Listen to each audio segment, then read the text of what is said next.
Balik lagi di podcast di balik layar.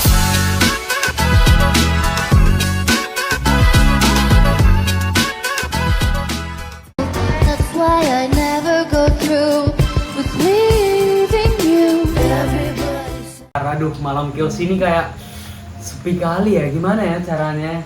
Kayaknya aku butuh pembahasan serius nih. Aku harus cari seseorang yang bisa diajak berpikir kritis. Maka dari itu aku undang adekku Karin masuk ke podcast ini. Ya, malam Bang. Aduh, adekku Karin, seorang mahasiswi PWK sekarang ya. Tapi seru ya belajar tentang ya kependudukan, demografi gitu. Seru-seru menantang sih ya. Tapi dek Rin ya, abang kayak ngerasa sepi kali loh malam ini kayak hati abang. Biasanya kayak asrama putri Bang. Ada dek, jangan kayak gitulah. Jadi gini, abang kan undang kau ke podcast ini mau nanya-nanya tentang urbanisasi sama kemiskinan. Kayaknya katanya itu ada hubungannya gitu. Oh bener Bang, itu sebenarnya ada hubungannya. Aduh, penasaran aja loh abang, gimana ya itu? Ya jadi harusnya nih ya Bang, normalnya nih kota kalau urbanisasinya tinggi nih, kemiskinannya bisa menurun dong. Wah. Rakyatnya makin sejahtera. Nah tapi Bang, di sini ada nih satu kota nih yang dia tuh urbanisasinya tinggi, Tinggi, tapi rakyatnya gak sejahtera amat Bang. miskin. Bukan dikategorikan miskin juga sih. Abang coba tebak kota itu apa? Emang ada ya kota kayak gitu ya? Ada. Ntar deh aku tebak kota di Zimbabwe? Kejauhan Bang. Aduh enggak ya, Nah, di itu Indonesia. kejauhan, ya. Aduh penasaran deh, apa tuh deh Rin? Dulunya Apa tuh? Batik. Pekalongan. 100. Oh elah. Jadi ngomong-ngomongin tentang kemiskinan dan urbanisasi yang case-nya di kota Pekalongan deh, Derin. Ya benar. Tim di balik layar ngundang orang Pekalongannya langsung loh untuk bisa kita tanya-tanya. Seru nggak sih? Seru banget kan? Seru banget. Langsung saja kita undang dua mas-mas ini yang bisa kita kulik-kulik, bisa kita ya cari-cari tahu pengalaman dari orang inilah Derin ini. Ini dia dengan Mas Bakti dan Mas Mul. Mas Bakti, Mas Mul, apa kabar? Sehat, saya host di podcast di balik layar. Ini adik saya menemani Karin namanya. Sama nih? Kembali, ya. sehat gue. Memang. Oh ini Ya, Mas ini Bakti Bakti. lupa. Seorang asli Pekalongan Mas ya. Iya, sehat. Endemiknya.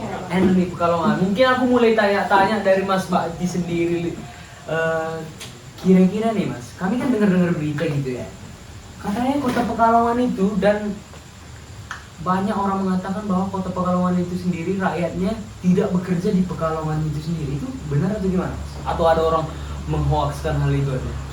Bisa dibilang bener sih mas yang katakan itu. Yang bekerja di Pekalongan itu sekarang kebanyakan orang migran, pendatang lah istilahnya daripada orang Pekalongannya itu sendiri. Seperti itu mas. Aduh, turun prihatin sekali ada ini. Masa kita dijajah di tanah kita sendiri gitu, walaupun kita tetap sama Indonesia. Tapi kalau rasanya yang harusnya kita dapat pekerjaan di tempat kita sendiri, tapi nggak tahu gitu kayak ngerasa ya gimana gitu. Tapi itu kira-kira kenapa ya Mas ya? Kok bisa kayak gitu Mas? Mungkin penyebab angka kemiskinan tinggi di kota saya ini yang pertama ya dari yang saya jelaskan tadi lah.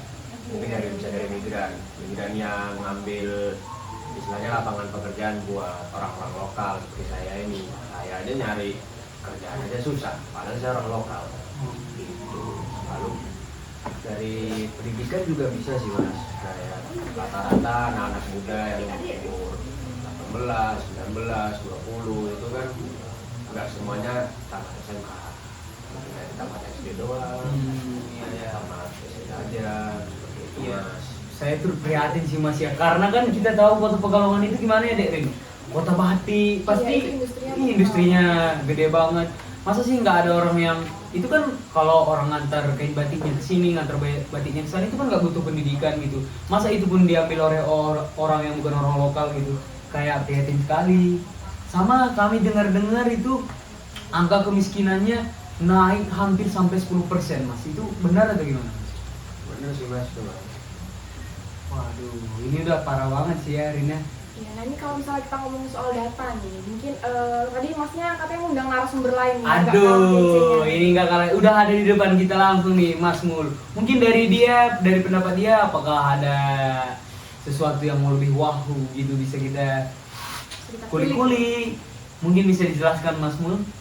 Ya, terkait tentang angka migran yang tinggi. Berhubung saya bekerja di BPS ya, Mas. Aduh, agak flexingnya Mas ini ya. Mas Bakti. Tipis-tipis. Jadi untuk Kota Pekalongan itu sendiri, angka kemiskinannya untuk di tahun 2020 itu sampai mendekati 9,5. Benar tipis lagi hampir 10. Iya.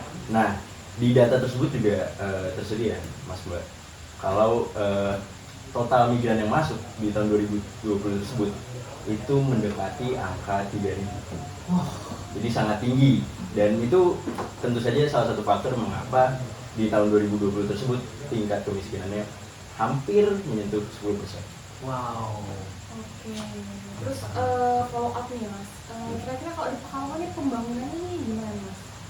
Kota Pekalongan bisa dibilang pembangunannya belum cukup merata, Oh. Mungkin itu jadi salah satu faktor juga. Jadi salah satu faktor deh ini. terutama di mungkin bidang ekonominya ya Mbak. Jadi itulah kenapa lapangan pekerjaan cukup sulit bahkan untuk warga Pekalongan itu sendiri. Jadi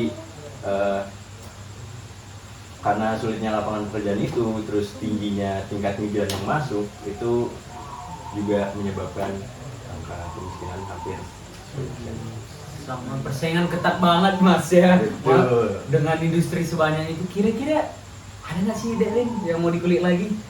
Oke, mungkin tadi Mas Mul ya. Mas Mul. Sempat mention soal migrasinya. Mhm. Oke, nah ini kalau boleh tahu nih ya Mas, ini migrasinya ini kira-kira rata-rata ini datang dari mana? Terus tujuan mereka ini ke Pekalongan bagian mananya ya Mas? Oke, jadi menjawab pertanyaan Mbak Karin, itu untuk asal daerahnya itu tidak jauh-jauh dari Kota Pekalongan itu sendiri, Mbak. Ya sekitaran Brebes, Tegal, Pemalang, dan juga Batam.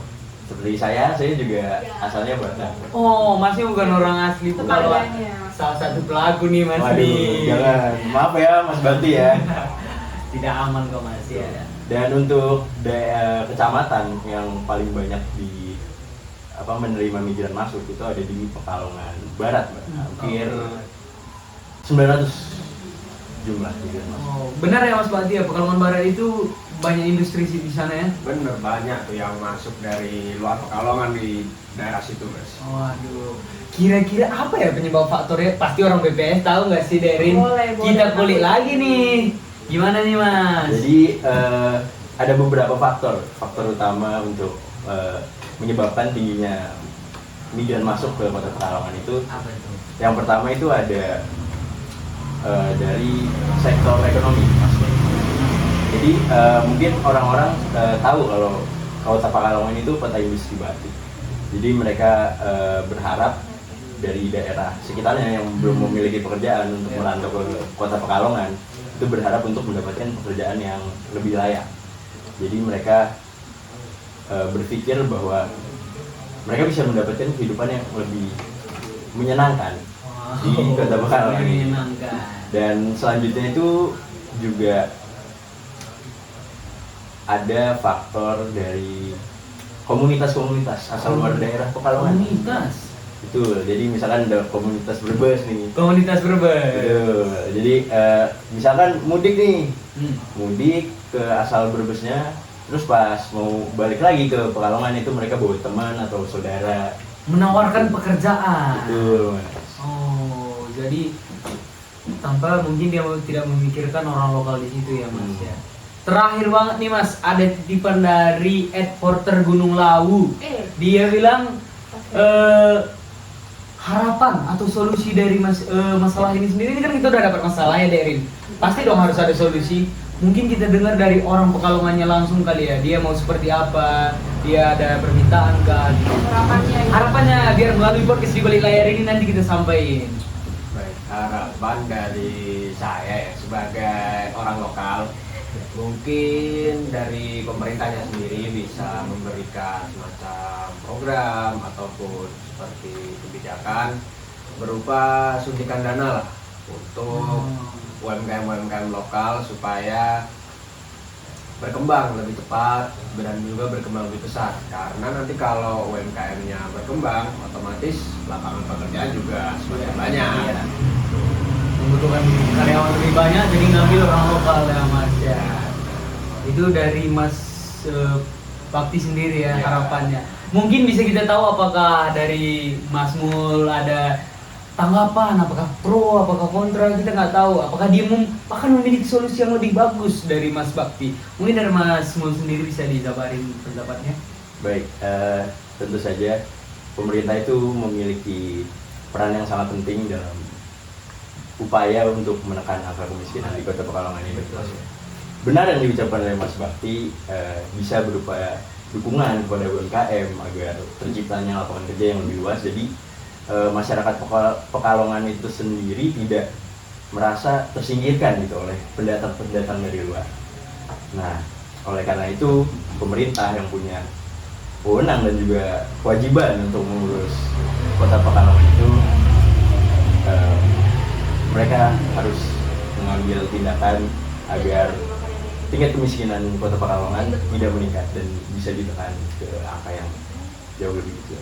Wah, kurang lebih harapannya tetap sama ya. Tapi sayang sekali nih, kita masih pengen ngulik-ngulik tapi waktu dari tayang kita sudah nggak banyak Mas. Mungkin nanti di lain kali kami follow up lagi, dan harapan kita juga tetap sama ya Dek Rin ya. Orang Pekalongan bisa dapat pekerjaan layak dan bisa mengurangi angka kemiskinan. Mungkin terima kasih sekali untuk Mas Mul dan Mas Bakti yang sudah menyempatkan hadir di acara saya ini. Semoga Mas juga sehat-sehat selalu dan kerjanya lancar-lancar. Terima kasih ya Mas. Oke, podcast di balik layar akan kembali lagi di season 3 teman-teman.